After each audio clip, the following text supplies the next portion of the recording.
Hello সবাইকে, welcome back চ্যানেলে আরেকটা নতুন ব্লগে। এইটা হচ্ছে বিয়ের ব্লগ পার্ট 2। পার্ট 1-এ আমি আইবুড়ো ভাত আর সঙ্গীতের ব্লগটা শেয়ার করেছিলাম। দিনটা শুরু হয়েছিল ভোর 4টের সময় দধিমঙ্গলা বা অধিবাস, যেখানে দই খই খাওয়ানো হচ্ছিল আমাকে, সেটা দিয়ে দই খই খাইয়ে দিচ্ছিল মা, আর সাথে গলায় তুলসীর মালা আর হাতে শাখাপলা পরিয়ে দেওয়া হচ্ছিল। এই অধিবাসের নিয়মটা বা দধিমঙ্গলার নিয়মটা বিয়ের দিন ভোরবেলা হয়, কিন্তু শাখাপলা পরানোটা অনেকে বিয়ের আগের দিনও করে নেয়, কিন্তু আমাদের অধিবাসের সময় বা দধিমঙ্গলার সময়ই হয়ে থাকে।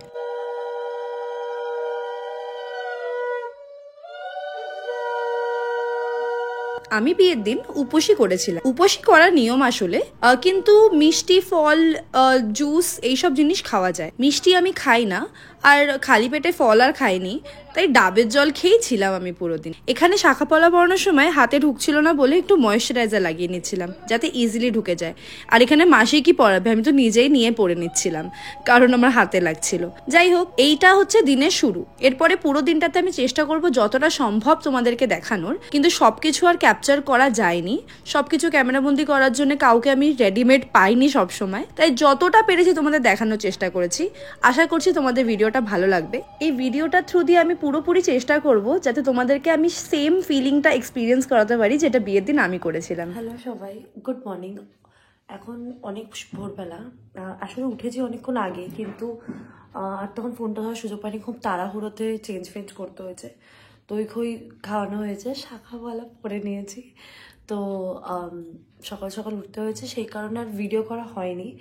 একটু ক্যামেরাতে সমস্যা হচ্ছে, একটু ক্লিপটা হেজি আসতে পারে।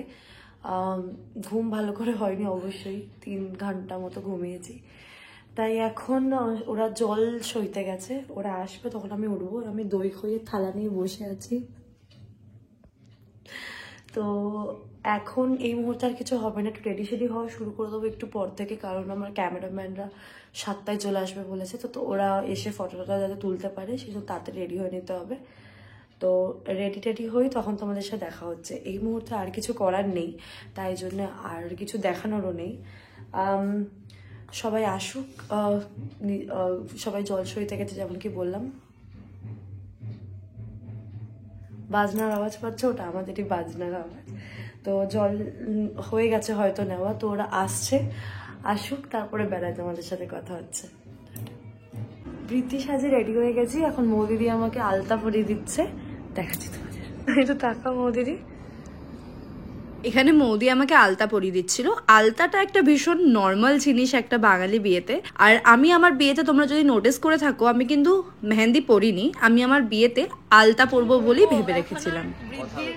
বৃদ্ধির কাজ চলবে এখন। আর এখন ফটোগ্রাফাররা এই তাপসদার কালকে এসেছিল, তোমাদের নামটা কি ভুলে গেছি, উৎপলদা, এরা দুজন মিলে আবার জ্বালিয়ে মারছে আমাকে।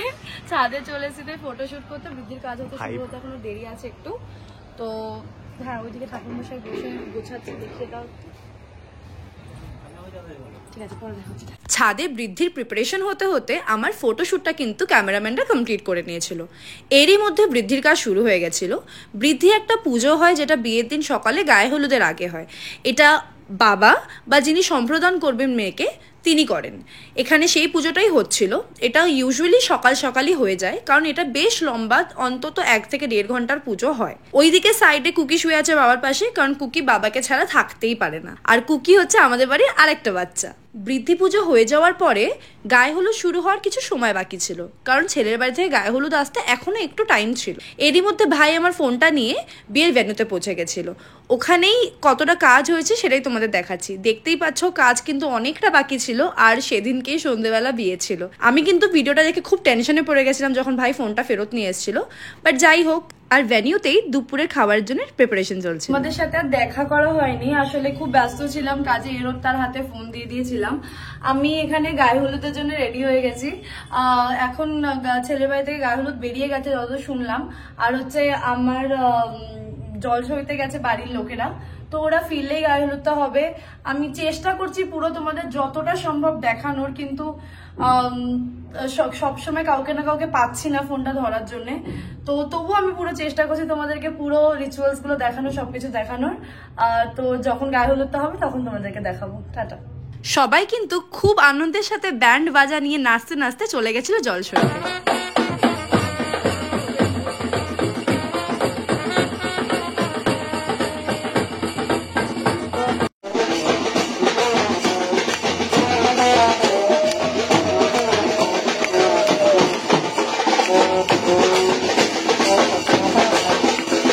গায়ে হলুদের সময় থেকেই আমার কিন্তু শুরু হয়ে গেছিলো ছোটাছুটি, কারণ আমার লগ্ন ছিল গোধূলি লগ্ন, আর আমাকে সাজতে যেতে হতো বেশ অনেকটা দূরে, আর ফিরতে হতো 6টার মধ্যে যা করে হোক। এরই মধ্যে ছেলের বাড়ি থেকে গায়ে হলুদ চলে এসেছিলো, আর এখানে গায়ে হলুদের রিচুয়াল শুরু হয়ে গেছিলো। একদিকে ফুল ফ্লেজেড শঙ্করধ্বনি আর উলুধ্বনির সাথে গায়ে হলুদ চলছিল, আর আমার মাথা টেনশন ঘুরছিল যে কি আমি টাইমে ভেন্যুতে পৌঁছাতে পারবো কিনা।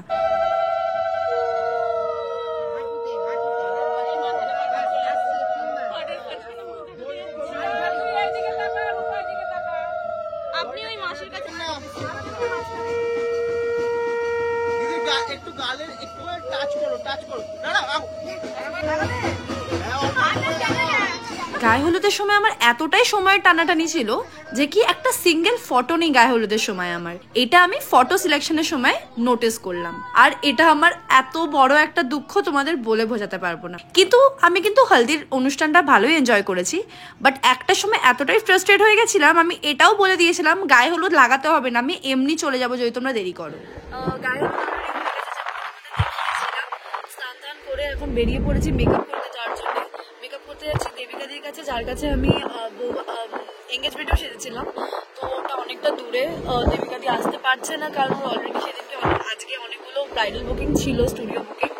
তো ওখানেই যাচ্ছি, গিয়ে তোমাদের সাথে দেখা হবে। গলা পুরো ভেঙে গেছে ঠান্ডা লেগে গিয়ে, চিৎকার করে সব থেকে বড় কথা চিৎকার করে বাড়ির লোকদের উপরে। যাই হোক, এখন যাই, গিয়ে তোমাদের সাথে দেখা হবে। বিয়ের দিন দেবিকাদির ওখানে অনেকগুলো ব্রাইড থাকার কারণে আমার কিন্তু অনেকটা দেরি হয়ে গেছিল, যেই কারণে বিয়ের ভেন্যুতে আমার গাড়ি আর সূর্যার গাড়ি রীতিমতো রেশারেশি করে ঢুকেছিল। এটা নিয়েও একটা মজার গল্প আছে। রীতিমতো আমি আমার ড্রাইভার কাকুকে বলছিলাম যেমন করে হোক বরকে ওভারটেক করে আগে ঢুকতে হবে। আমার সাজা হয়ে গেছে, এবার বাড়ির দিকে যাব, বড্ড দেরি হয়ে গেছে, গিয়ে কথা বলছি। তোমাদের আগের ক্লিপে আমি বিয়ের ভেন্যুটার ইনকমপ্লিট কাজটা দেখিয়েছিলাম। পুরো কাজ কমপ্লিট হওয়ার পরে কিছুটা এমন লাগছিল দেখতে, কেমন হয়েছিল দেখতে জানিও। বরের আগে ভেন্যুতে পৌঁছেও বরের এন্ট্রি কিন্তু আগে হলো।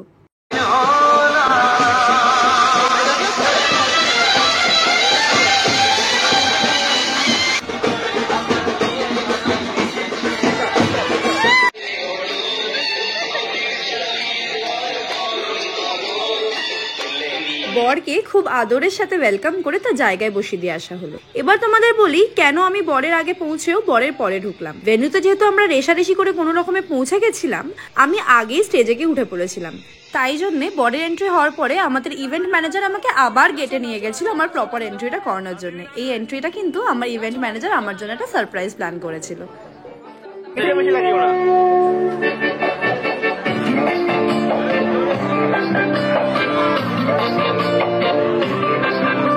এবার তোমরা আমাদের বিয়ের বাকি রিচুয়ালস গুলো এনজয় করো।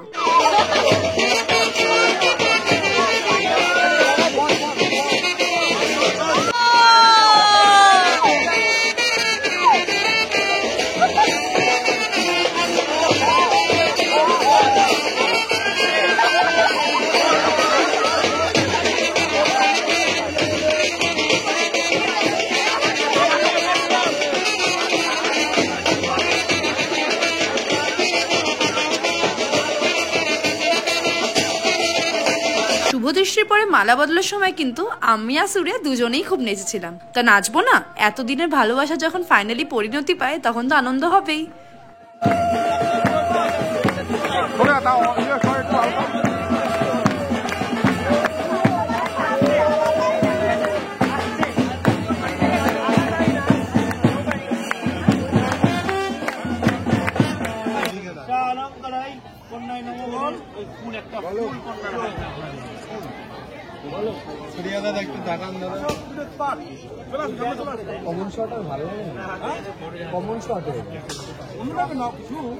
তোমার ফোন থেকে না লাইট ওখানে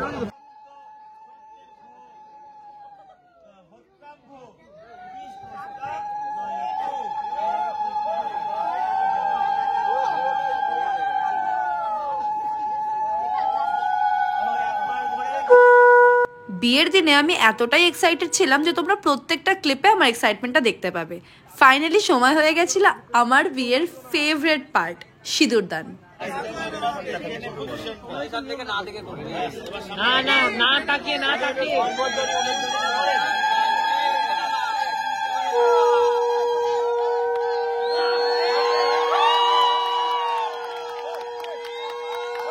আর বাস এরই সাথে হয়ে গেলাম আমরা অফিসিয়ালি স্বামী স্ত্রী। বলতেও অবাক লাগছে, 2 মাস কেটে গেলেও কিন্তু এখনো খুব ফ্রেশ মনে হচ্ছে ব্যাপারটা। তোমাদের ভিডিওর কোন পার্টটা সব থেকে বেশি ভালো লাগলো কমেন্ট বক্সে জানিও। এটা নিও 99 হয়েছে। একদম খাবো, আমার তো তাও ঠিক আছে, একটু ব্যাটারি ডাউন। মাথা কে খাবে, লেজা কে খাবে?